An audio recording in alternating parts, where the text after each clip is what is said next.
अस्सलाम वालेकुम।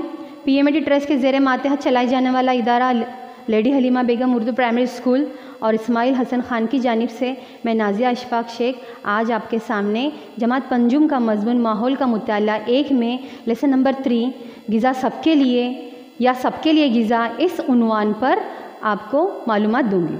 तो बच्चों, आपको मालूम है हमारी जो दरसी किताब है उसमें सफ़ा नंबर जो है 58 पर सबके लिए ग़िज़ा ये जो उन्वान है इसमें कुछ पॉइंट्स पर हमें अच्छी तरह से ध्यान देना है।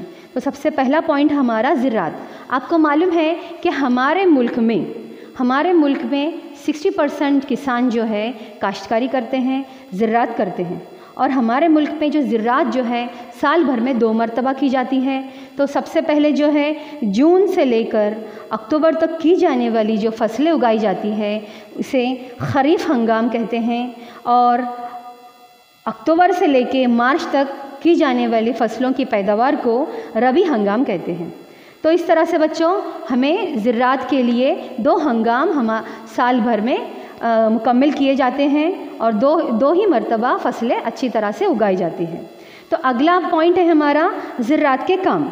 आपको पता होना चाहिए कि किसान जो है ज़िरात अच्छे से बनाने के लिए या फसलें अच्छे से उगाने के लिए हर मुमकिन कोशिश करता है। पहले ज़माने से लेकर अभी तक अभी जो किसान हैं वो क्या करते हैं, अपनी फ़सल अच्छी होना चाहिए और जो भी हमारी काश्तकारी है उसमें तमाम किस्म की जो हमें नमकियात प्रोटीन्स वगैरह मिलना चाहिए वो तमाम चीज़ें हासिल होने के लिए फ़सलों को अच्छे से अच्छे बनाने की कोशिश करता है। तो अच्छी काश्तकारी के लिए ज़रख़े ज़मीन ज़रूरी है, बेहतरीन बीज ज़रूरी है और पानी की दस्तयाबी और उससे बहुत ही अहमियत की चीज़ जो है वो खाद है।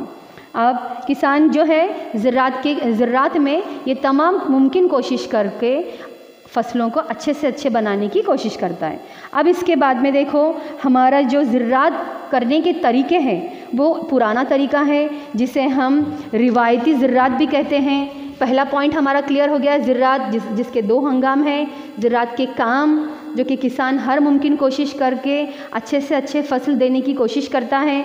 नेक्स्ट वाला पॉइंट है रिवायती ज़िरात यानी पुराने ज़माने में की जाने वाली ज़िरात। अब आपको मालूम होना चाहिए कि किसान जो है पुराना तरीके में क्या है बच्चों के पहले जो कटाई की जाती थी, मलनी की जाती थी, हल चलाने के लिए बैल गाय वगैरह का इस्तेमाल किया जाता था।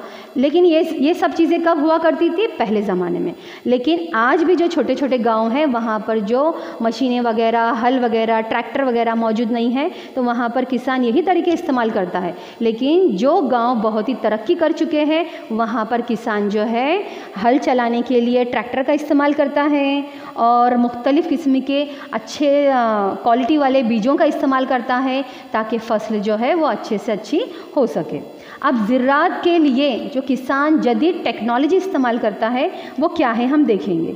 उसके लिए सबसे पहले किसान जो है अब ज़िरात के लिए जदीद टेक्नोलॉजी क्या है ये हम देखेंगे। इसके लिए किसान क्या करता है पता है आपको, इस्लाहशुदा बीजों का इस्तेमाल करता है।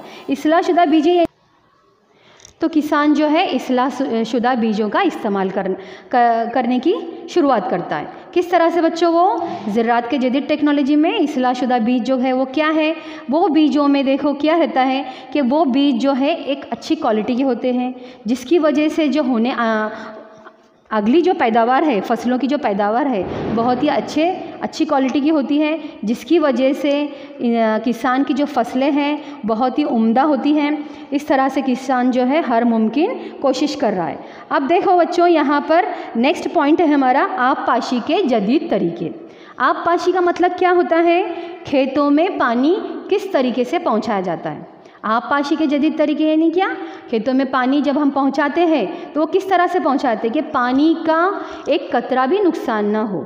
अब देखो यहाँ पर आबपाशी के जदीद तरीक़ों में हमें 2 तरीक़ों का ध्यान रखना है। सबसे पहला तरीका जो है आबपाशी के तरीक़ों में पहला वाला है कतरा कतरा आबपाशी, दूसरा है फव्वारा नुमा आबपाशी।